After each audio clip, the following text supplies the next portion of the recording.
yesterday with Jack. For those of you who are joining for the first time today who weren't at Jack's workshop yesterday, this is day 2 of the Career Access for Newcomers workshops. My watch says 10:04. I'm going to wait another 6 minutes just to give a few latecomers a chance to get in, and so we will be starting at 10:10. Okay, I'm just asking if you do have to leave for a moment, please don't log out today if you intend on returning, because after I start, I rarely see the wait room. Okay, so if you do have to leave for a moment, just please don't log out. Okay, thank you.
So today we are going to be talking all about targeting resumes and cover letters in the Canadian format.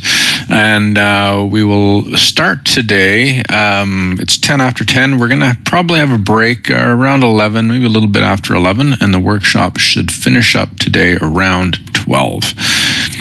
Okay, so let's get started. Here's the agenda for today's workshop. We're going to be talking about job postings, the purpose of the resume. We're going to go over how employers view resumes. And we're going to talk about 3 different resume styles and the different purposes of each style. And we'll talk a little bit about some formulas that are useful to use to write strong resume bullets.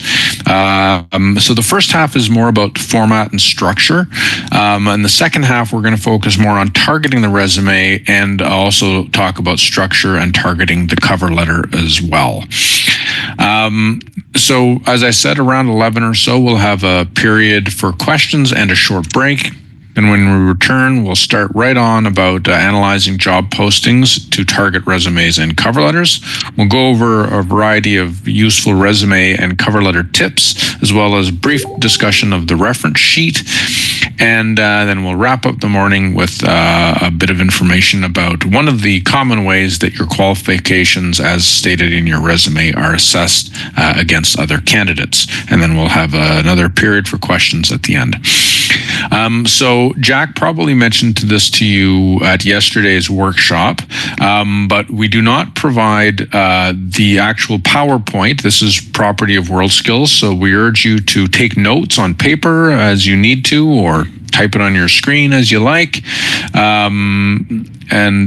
We do provide you with handouts for the workshop. So hopefully you all already received those handouts in an email from Jack. If for some reason you did not yet receive your handout, you can write directly to him and then he will send you the handout. So there's several of them. There are some for each workshop. I'm going to put Jack's email address in the chat right now, just so that you have it in case you need to reach out to him to ask for the handouts. Okay, so I'm putting that in right there. Okay, so that is in your chat. Hopefully most of you have that handout already. It's just that if sometimes people register after he's sent out the email and you might have missed it. Also, I urge you to check your junk mail. Sometimes his emails might go in there as well. So near the start of this workshop, we provide a little bit of statistical information. So most of the statistics in this workshop and the others come from a regular survey conducted by the Society for Human Resource Management. Usually there's approximately 500 recruiting professionals surveyed in these surveys. So first, we're going to talk about what you look for in a job posting. Many people, when they start looking for work, that's where they start, even sometimes before they even have a resume or cover letter targeted or prepared. So what do you look for? Obviously, you're looking for the job title, salary, if it's full-time, part-time, contract, permanent, term, the location, what's the reputation of the company, is it the type of job you want, do you have the skills or transferable skills needed, all these common things. One thing that's important that people sometimes don't really know or think of to look is what's called the 75% rule. You should have approximately 75% of the required qualifications. So often they're stated as required or essential qualifications. This is really a wish list of what employer wants to have. Most of the time, they're going to hire people who don't have all of those essential qualifications. So generally, it's said to you want to have approximately 75%, just to have that number in there, give or take, just sort of use. It might be handy when you're looking at postings, trying to decide if you want to apply or not. So that's for required qualifications. There's also often asset qualifications. If you're missing some assets, don't need to worry about that. But if you do have some of the assets, you want to highlight those in the appropriate parts of your resume as well. Bilingualism in Canada, when we're talking about bilingualism, we're talking about English and French, obviously. So if you don't have this required qualification, if it is a required qualification, then usually you'll not want to apply. There are exceptions, of course. If you meet every other qualification and you know that it's a job that really doesn't require much of the second language, then you might want to go ahead and apply anyway. What is the purpose of the resume? Well, the resume traditionally, it was just sort of a history of your education, work experience, certifications, association, volunteer experience, publications sometimes. Now it's a little bit different. It still is an introduction of all of these things to the employer, of you, but it doesn't get you the job, right? What it really is now, it's a marketing tool that's used to get you the interview. It's been that in the past, but now this marketing tool really needs to be carefully targeted to the job posting each time. Employers, when they have so many resumes these days, they don't want generic resumes that resumes that appear generic. They really are interested in interviewing people who are specifically interested in them as an employer, not just any employer. So you really need to demonstrate that it's this particular job and company that you're interested in working in. That's going to be done through targeting the resume first and the cover letter second. So here we have a HR professional or manager, perhaps a human resource person, looking through what we can say are lots of different applications. There are many, many applications now for jobs, sometimes for just employment counselor jobs at World Skills. So we've had over 300. When you get so many applications, the employer tends to look at them very, very quickly first, and then they will decide if that specific resume is worth a closer look later, right? Especially when they have a lot of resumes. So the question here is, how long do employers spend scanning your resume before deciding to toss it or read it thoroughly? Well, our surveys show that employers, for that very first skim, that read, when they're going through lots of different resumes that may be in an inbox or in a database, sometimes resumes at organizations are uploaded to a system, that the average employer spends only about 7 seconds reading that resume for the first time. And then it's sometimes given a 5-star rating or a 1-star rating. If it's got a 5-star rating, it'll be looked at again later. If it's got perhaps a 1 or 2, it might not ever be looked at again. So From the employer's perspective, this is how you want to look at your resume, right, and cover letter before you hit that submit button, right? So before you submit your resume and cover letter for a job, you want to assess whether or not an employer can sort of skim through that resume, right, in a few seconds and sort of land on the major sections and quickly see the most important jobs and companies, and also importantly, the most important tasks, right? So under bullets, under a job description, you're going to want to have the most relevant tasks for that job that you're applying for listed at the top, right? Because if they're only spending 7 seconds, they're probably only going to glance at the first 2 or 3 bullets in a list. They're going to look at some of the job titles, the companies, right? They're going to skim through your summary first.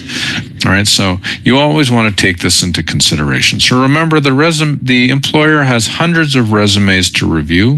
Resumes are skimmed, and crucial information is easy to miss. Right? You really want to spend quite a bit of time focusing on the first page, right, of your resume. Resumes can be anywhere from 1 to 3 pages, pretty common, 2 being the ideal. But if you find that some really important information about your education or work experience is falling on page 2 or 3, you want to try to see, is it formatted the best way? Is this section better to be put onto the first page and maybe bring it up into an earlier section, right? These are things to think about. When you're writing your resume and your cover letter, you want to focus on what the employer needs, not what you want, right? And the employer's needs are stated in the job posting. So this is especially true for cover letters, right? Often in cover letters, some people will write about different sorts of skills that they would like to develop, things they'd like to experience or learn in the job if they were to get it. It's not really the best position to take. You want to talk more about what you have to offer the employer, right? The employer cares more about what you can give them, not what or that opportunity can give you.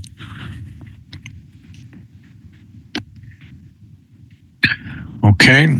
There's some common questions about formatting a resume, especially for newcomers who are coming from countries where resumes are not that common or necessary.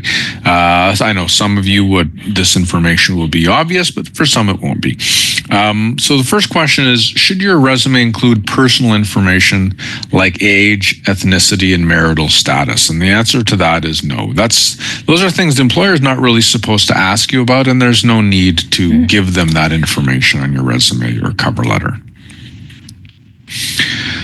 Should your resume include an objective section? So this is a section that you sometimes see on resumes, especially samples online, where it would say, this would be a section sometimes before a profile or summary, and it would say something like, looking for a rewarding position in the aviation industry as a flight attendant or something like this, where I can demonstrate, serve clients, etc. Right? The objective of the resume.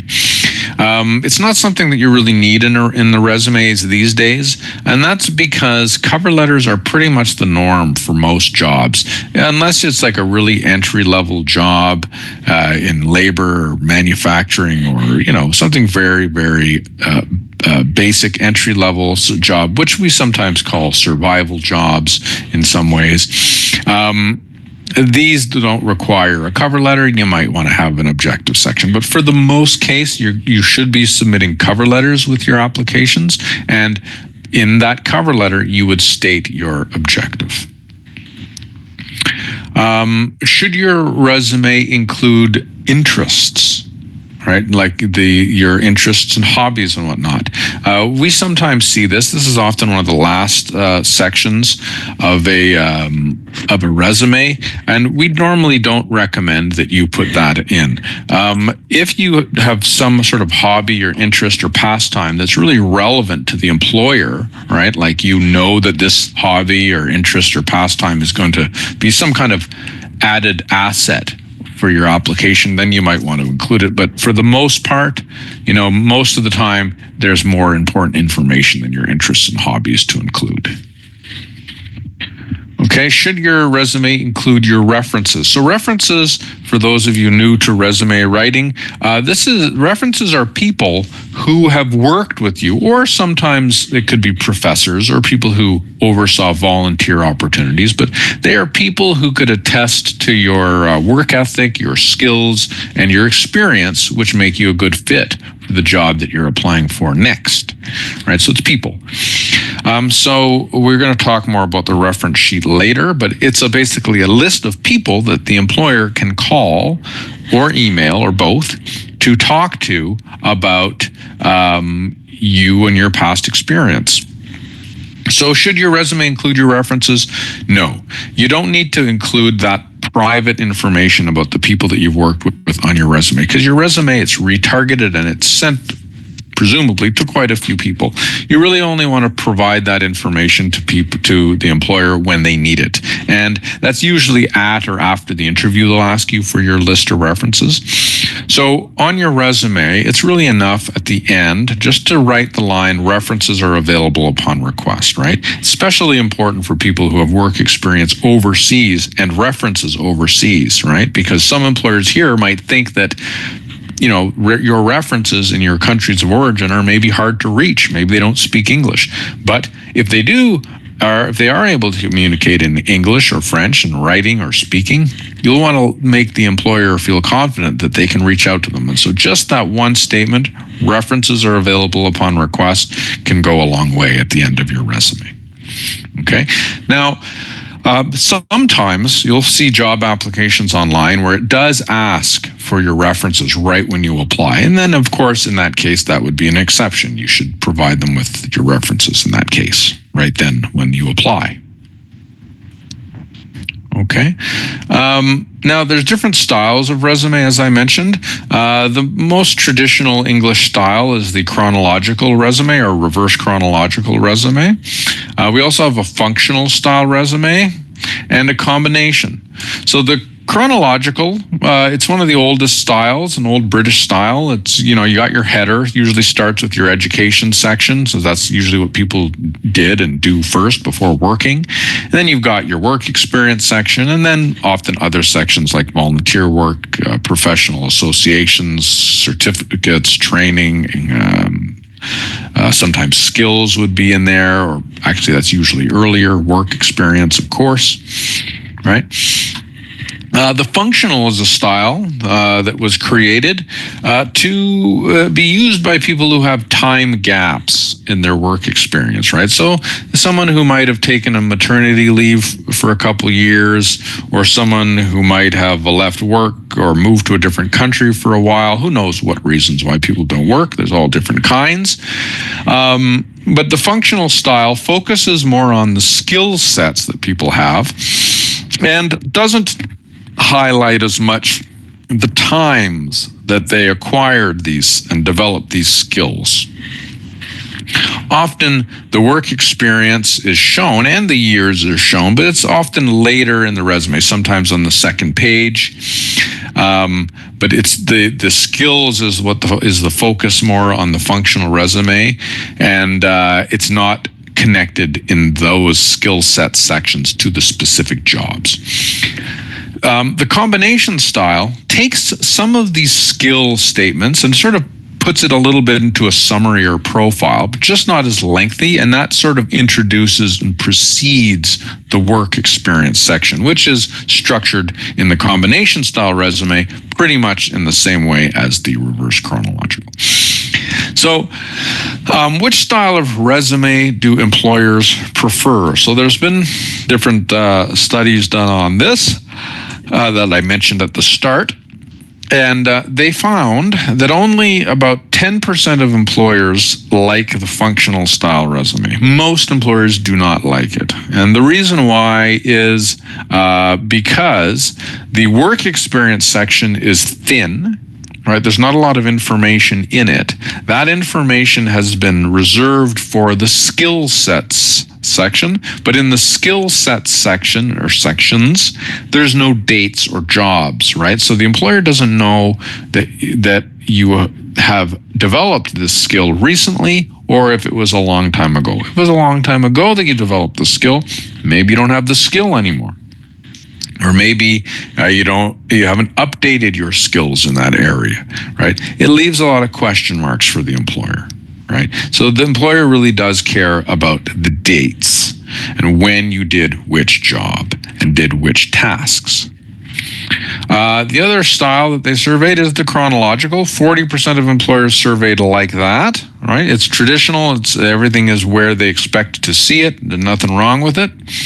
10% more employers, so a total of 50% of the employers, like the combination because they like the sort of the introduction summary. It lets them know sort of if this resume has been targeted specifically for them. That's the main purpose of that summary, and the rest is pretty much a combination. So if we were to look at a combination style resume, which we are going to look at 2 samples today, you will see that it's about 25%. The first 25% is similar to the functional style, and the remaining 75% of the combination is closer to the chronological style.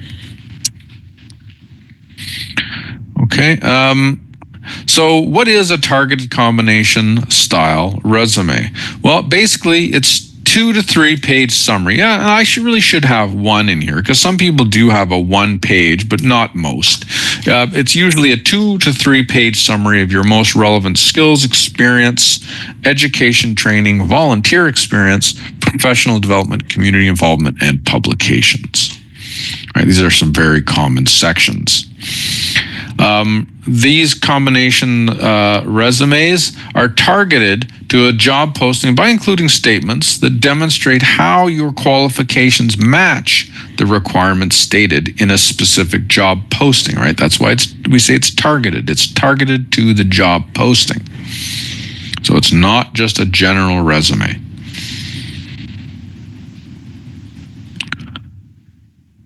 Sections of a combination style resume. So as I said, these are the common sections, and it's often in this order. This is a very, very common order. Often the languages and technical or other skills are sort of subsections within the summary, and we're going to see that in the sample that we're going to look at. Publications, obviously, this isn't going to be in every resume. Most people don't have publications, so most people don't have this section. We can see here that some sections can be merged. This saves space. You'll see that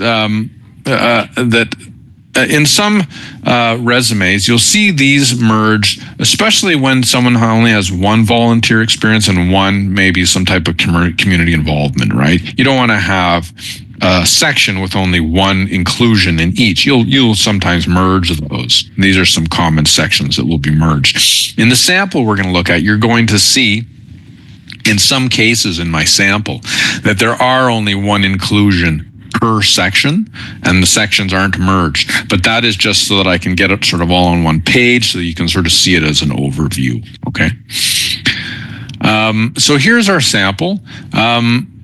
Here you can see we've got this in sans serif font, so it means there's no little tails. It's not Times New Roman. This, I believe, is Arial font. Arial, Verdana, Calibri, they're all sans serif fonts. It's easier for the eye to skim. These are the types of font styles we recommend.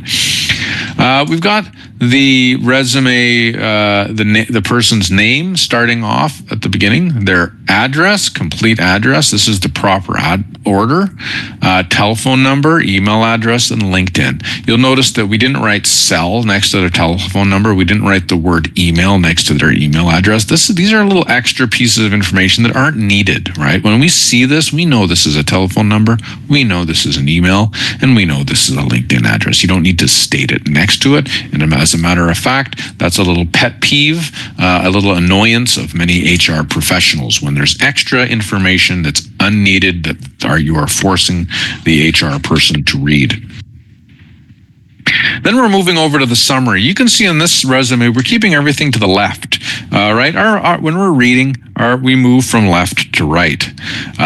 So it's best to keep your information to the left, with the exception of the header, because on the cover letter, you're going to have the company address that you're applying for on the left, and you want to have your address center to keep a little space and distance to separate the two. But everything else, start it over to the left. So here in the summary section, and you have this sample in your handout, we've got a little statement here that the summary, this section should end no further than halfway down the page, right? So this whole section, including these subsections, should be no further than halfway down the page. The longer this section is, the more likely it gets skipped when the employer is looking at the resume, and they're just going to skip down to the work experience section, which you don't want them to do. So you want them to read this section, because you have spent great care targeting it for each application. So you want to keep it short and concise. Now, you're going to see in your handout where you have this too, that we've got these little formulas in italics. So this is the formula for writing your sort of first introductory bullet. This is the formula for writing the following 2 or 3 bullets. It's about all you can fit in 11 or 12 font in one of these sans serif fonts to keep it all about half a page. Okay, so basically, each one of these bullets has 3 parts. It's got the key terms from the job posting. In this case, it would be administrative skills. You've got connection terms like developed from. And then you've got the proof, 9 years experience supporting programs coordination at Carleton University's Faculty of Environmental Science. This shows the employer that you're addressing some of the requirements from the job, but you're not just saying that you have it, you're telling them where you acquired those, so that the employer knows which jobs to focus on in the rest of their resume when they get a little further down, right? In this case, it would be Reed Jansen's job at Carleton University's Faculty of Environmental Science. The following 2 bullets have pretty much the same format. The difference, though, is that this first one here, we're focusing more, it's more of a general statement, right? About skills, experience, or knowledge, all right? And the who, what, where, when, or why. But it's more general, right? This is an introduction. So you're going to be targeting some very important skills or experience, the most important for the job. These following bullets, there could be 2 or 3, as I said, this is going to be a little bit more specific, right? So you're targeting like really specific requirements of the job that are important and explaining in what job or in what company you acquired them. You're going to see what all these bullets have. It's that sort of format of 3 parts, right? The job posting requirements, the connection words like developed from or acquired through or obtained through, and then the who, what, where, when, or why. So in the who, what, when, or why, which is the proof of how you acquired those skills or education or experience, right? It's very useful to put in either the company name where you acquired that skill, knowledge, or experience, or the job title, right? That lets the employer know really what job do you want them to focus on when they're down in their experience section, which usually comes next. Now, subsections here, if you speak English and French, right, then you might want to have this languages section here, especially if the job requires bilingual or it's an asset. There could be other sections, right? Like if you're an IT professional, you probably have some computer languages and some software listed here. But obviously, if you were an IT professional, this entire part would be all different types of skills that are an information about you related to IT.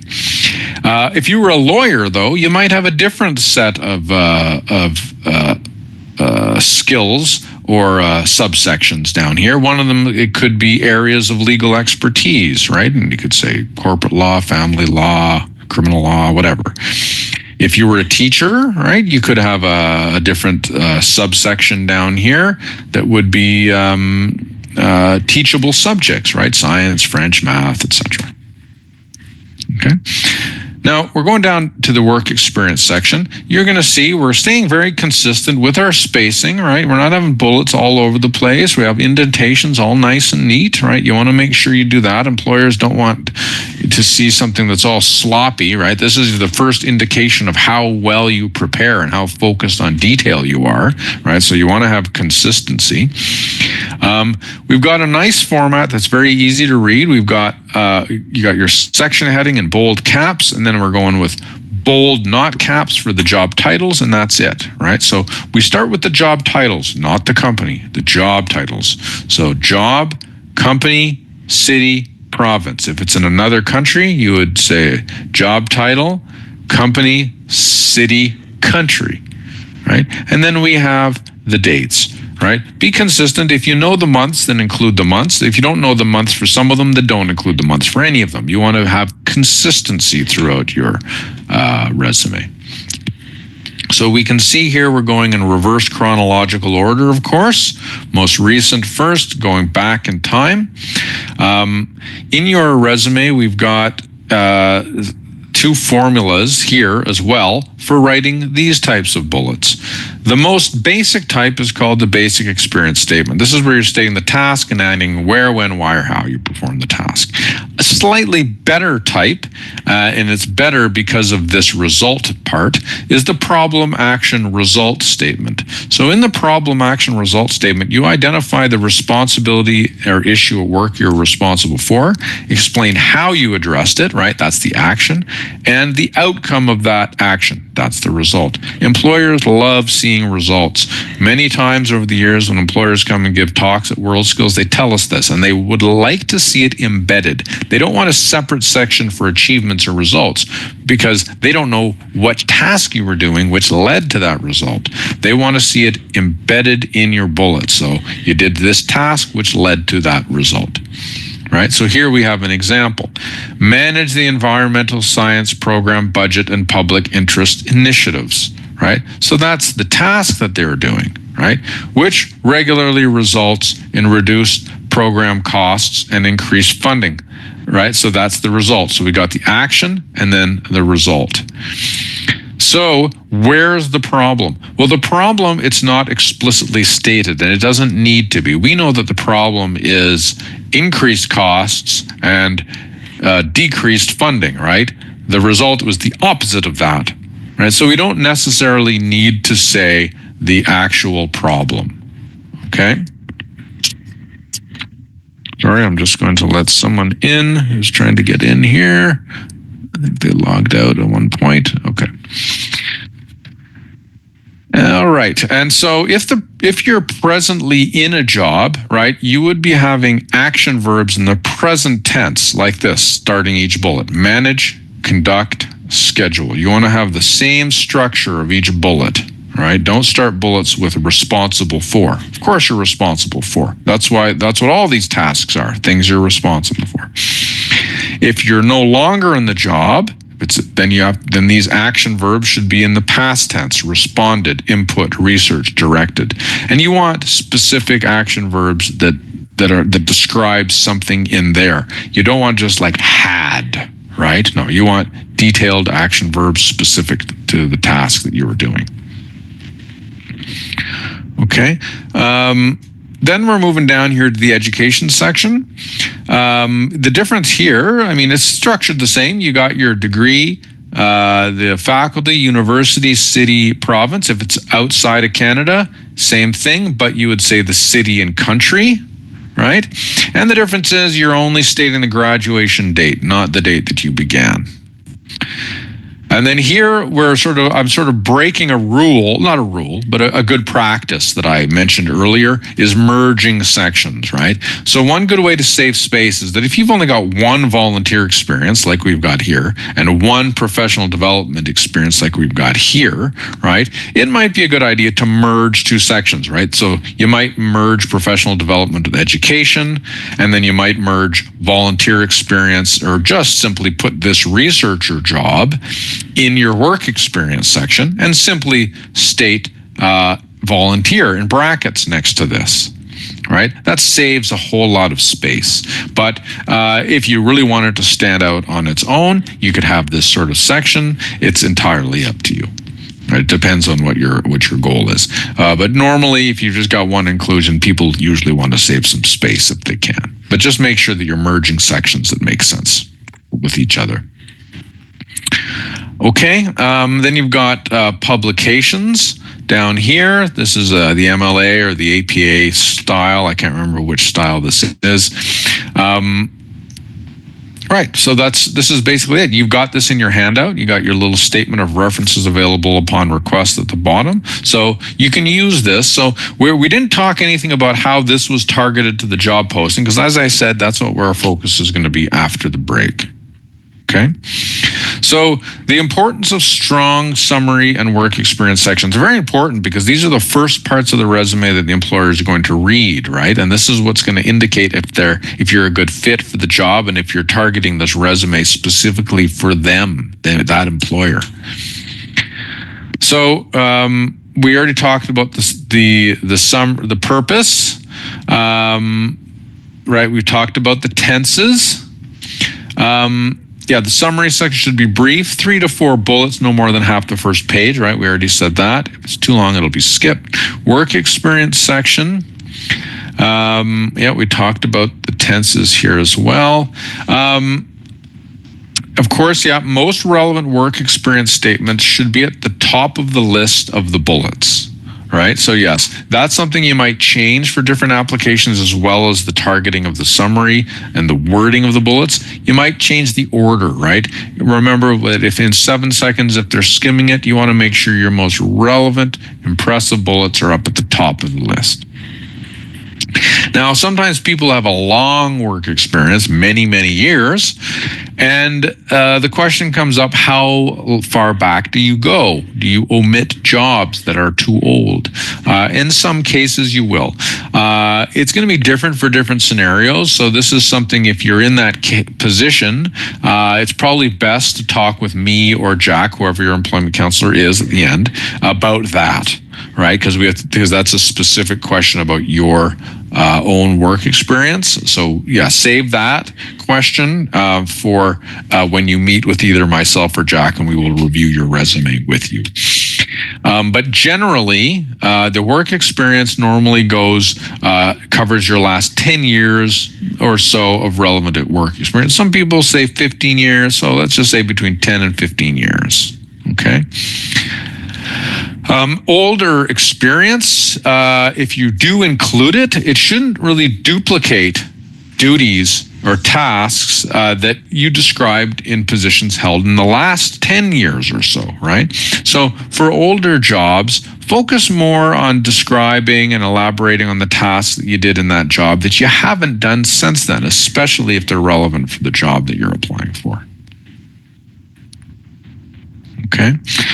Applicant tracking systems. So these are used more nowadays, as you probably all know.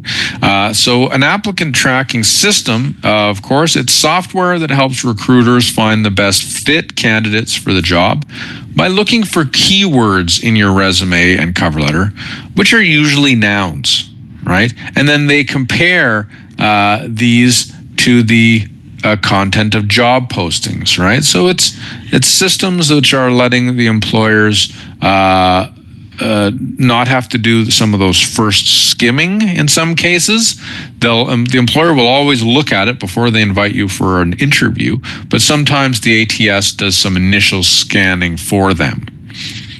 Okay, so you want to make sure that you're using those keywords and nouns in the job posting when you're targeting your resume.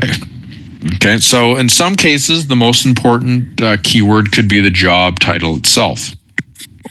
So sometimes people who come to World Skills, their job title in their country of origin, it's different than the job title for that exact same job in Canada. So you want to make sure that you know what the Canadian titles of the jobs are that you're applying for.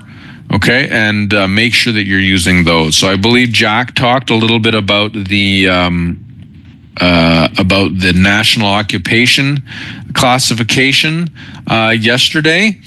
So it's always a good idea to double check all the jobs titles in your resume and make sure that you're using the right job title in the national occupation classification. If it's very, very similar, you don't need to worry about it really, but try your best to use the Canadian name of that job. Do not include symbols, logos, footnotes, or tables in your resume. Those make it difficult for the ATS to navigate through them. Okay, don't take chances on acronyms or initialisms either, right? Because the ATS could be looking for the actual words that are in some titles, right? So try to avoid acronyms or initialisms. Okay, some final resume formatting tips before we take our short break. This I already mentioned. Your name in your header should be in larger font than the rest of the resume. 14 to 16 font is good, and have it bold. Employers still print off resumes, right? And they go through them sometimes at boardroom tables with different staff. They're looking through them, and they'll sometimes, want to find a resume that they looked at 10 minutes ago. They're going to flip through a big pile. You want your name to stick out so that they can find your resume again if they're looking for it. Everything else in the resume and cover letter could be 11 or 12 font. We already talked about those recommended font styles. White space is important. So have white spaces between your section headings, right? Before and after section headings, before and after job descriptions, right? You want it to be easy on the eye to read. Okay, section headings should be in capitals and bold font. We already talked about acronyms and initialisms. The rule for using numbers in writing is that small numbers ranging from 1 to 10 should generally be spelled out using the word. Numbers above 10 are written as numerals. Certain months are never abbreviated, such as May, June, July. So this is when you're writing your experience section that you would sometimes include your months, right? So May, June, July are never abbreviated. The other months are abbreviated like you see right there, okay? Each bulleted statement shouldn't require the reader to have read the previous bullets in order to comprehend the bullet's meaning. That's why it's in bullet form, not a paragraph, right? Each bullet stands firmly on its own and is understandable by the reader on its own. It doesn't require an understanding of previous bullets. Don't use colored paper, pictures, fancy lines, page numbers, footnotes, quotations, or anything that will distract the reader from reading vital information, okay? Also, avoid using unnecessary adverbs and adjectives, right? Don't make your resume overly wordy, right? Keep it as simple as you can, but not any more simple than it needs to be. And finally, 77% of recruiters see grammatical mistakes and typos as deal breakers. Okay, so you want to make sure that you double and triple check your work, right? Very, very important. Okay. So that, I believe, is the end of our first half of the workshop. So I do see a couple people joined in late. For those of you who joined in late and didn't get the first half of the workshop, you can feel free to reach out to Ines, who sent you the invitation, and ask her if she could send you an invitation so that you could attend the first half of this workshop in June. Okay, for those of you who were late for the first half of today's workshop. For the rest of you, I will open up the mic here for questions before we take a short break. So if anyone has any questions, you can just go ahead and unmute yourself and go ahead and ask. Okay, or raise your hand and I will call you out one at a time. It's up to you. Okay, do we have any questions about any of the material so far? Yes, Hi. Philip, go ahead. I have a question about what is your advice of using AI tools in order to create or build these resume and cover letters? Well, I think that it's employers can tell if it's created by an AI sometimes.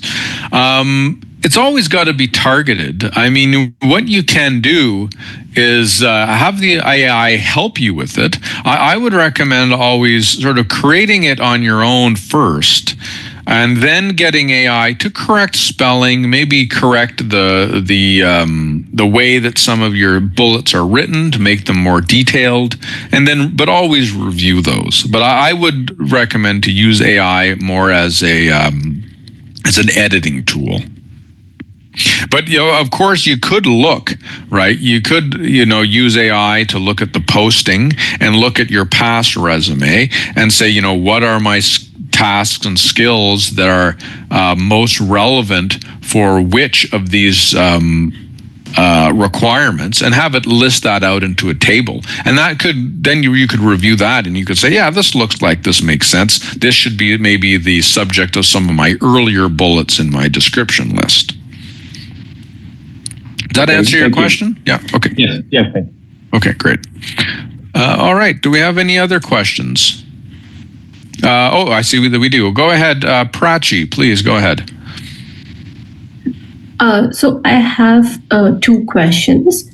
First is, so when we were discussing, you mentioned to put the relevant work experience on top.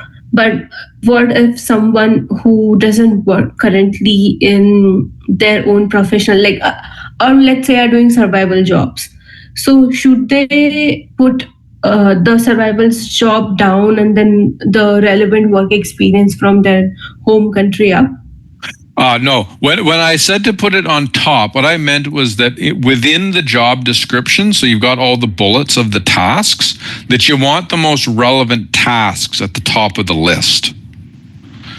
Okay, but as far as the jobs appearing on your resume, you should always have them in reverse chronological order.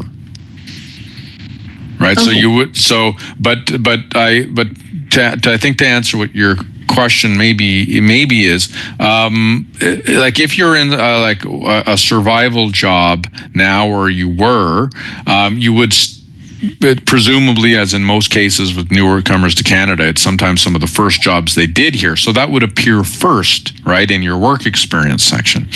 But maybe that's not the job that you want to highlight the most, but you still want to include it, right, to show that you have been working. So in that case, you might only have 3 bullets perhaps there, right, but you would still include it. Okay, I get it. And for a professional development section, if someone doesn't have a volunteering experience or publication, so what could be the other things that they could highlight over there? Oh, it's the list that I gave you that you're seeing, those are some of the most common ones. Yeah. But, community involvement, professional development, certifications, publications, volunteer experience. These are some of the most common ones. There are others. None are coming to mind right now. But if you've got some in mind, you can talk about it with me or Jack when we meet, and we can give you some ideas about where you might want to place that. But you don't have to worry if you don't have certain sections. I have no volunteer experience at other organizations either. I just don't have that section in my resume. There's nothing wrong with that. Okay.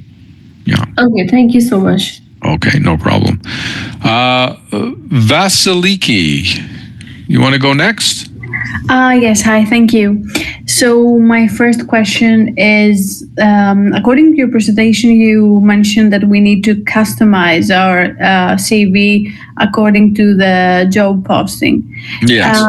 Do you think that we should do that in the summary section? Like this is the place that we need to customize per job application? Definitely. That's that's what we'll be focusing on after the break, but that's the most important part that you have to target each time, and that's the first thing you want to do is work on that summary section. The second thing you would want to do is make sure that your work experience section adequately reflects how you've targeted your summary section in the best way that it can. And then third, you would want to do your cover letter. So that order is sort of the best way to do it. But I'll be going into a lot of detail after the break about that.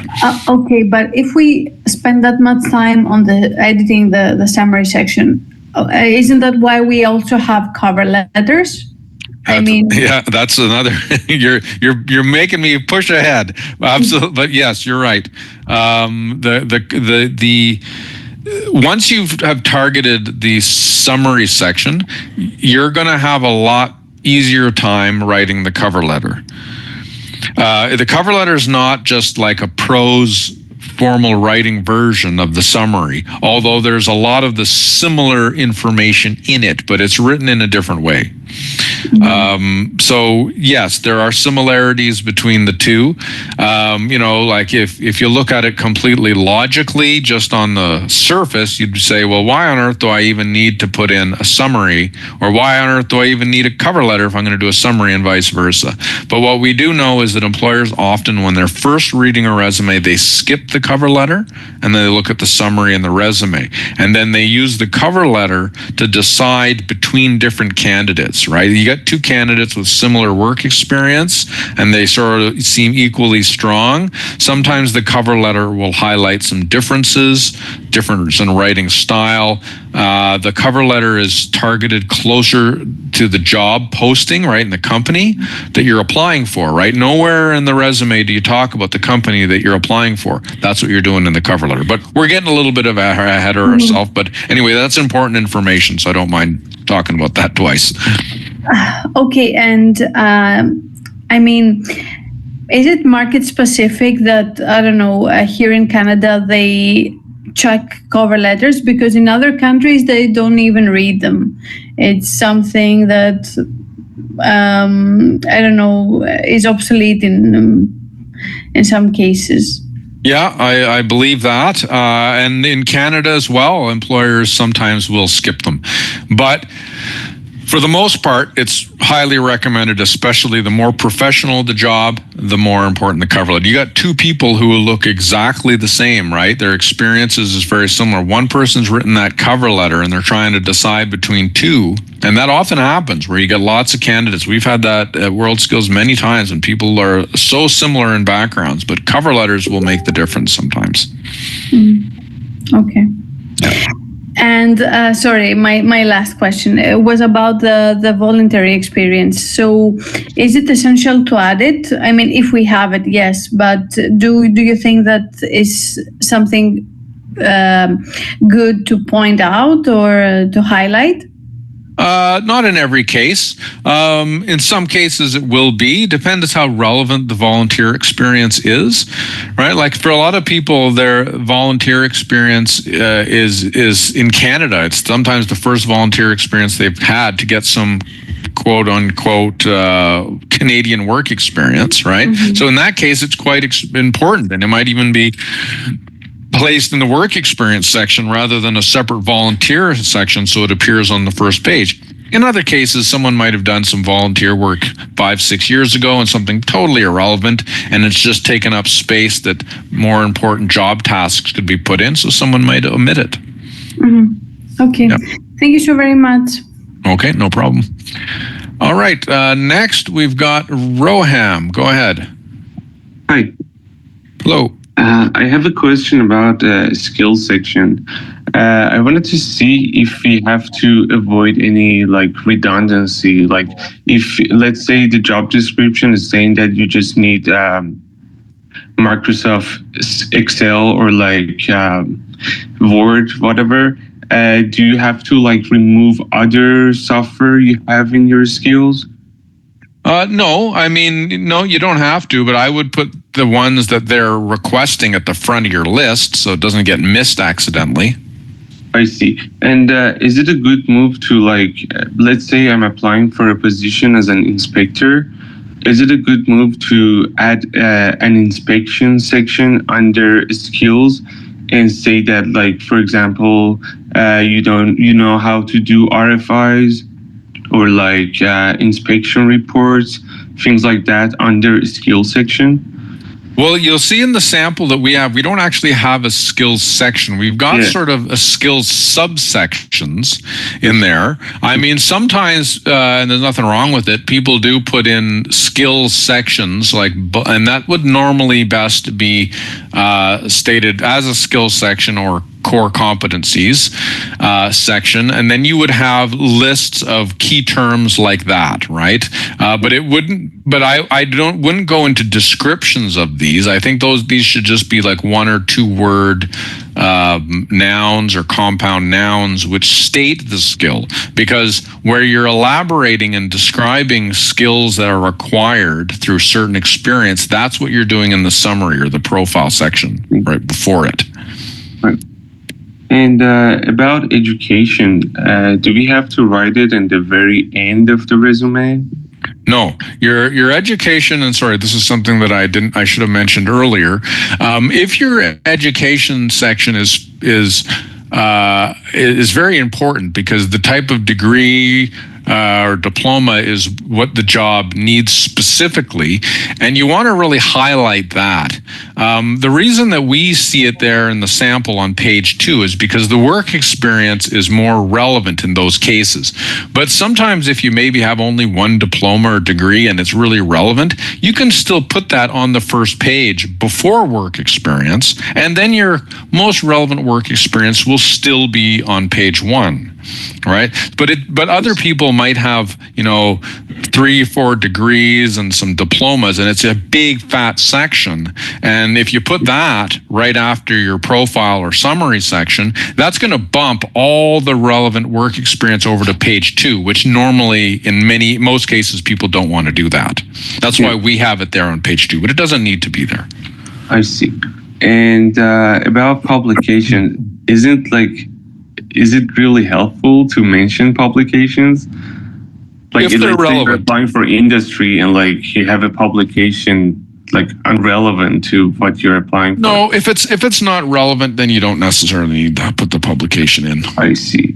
And what about memberships? Do we have to include it in the very first parts of the resume? It could be. You could have. It could that often is something that would be merged, right? It could be like associations and memberships, or professional development and associations, and then you could have those in those sections. Usually, people only have 1 or 2, so you don't put a whole section just for that. But some people do. Okay. My last question. Is there any limit for the bullet points we have? Like we have to have 4 bullet points maximum? No. Or is it okay if we have 8 bullet points? No, you can have 8. You can have more than 8. You want to have it. Ideally, you want to have it sort of like if you were in a job for 10 years, right? You want to have only 4 bullets, and then in a job that you're only in for 1 year, 15 bullets or something like that. Yeah. So you'd want it to sort of reflect the time and the complexity of the job. But no, you'll have different lengths. And like I said, if you're in a job that's irrelevant, really like a survival job, that when you came to Canada, you might only have a few bullets, even though maybe you were in that job for a year or so. Right? Well, to be honest, I have never mentioned my survival jobs in my resume.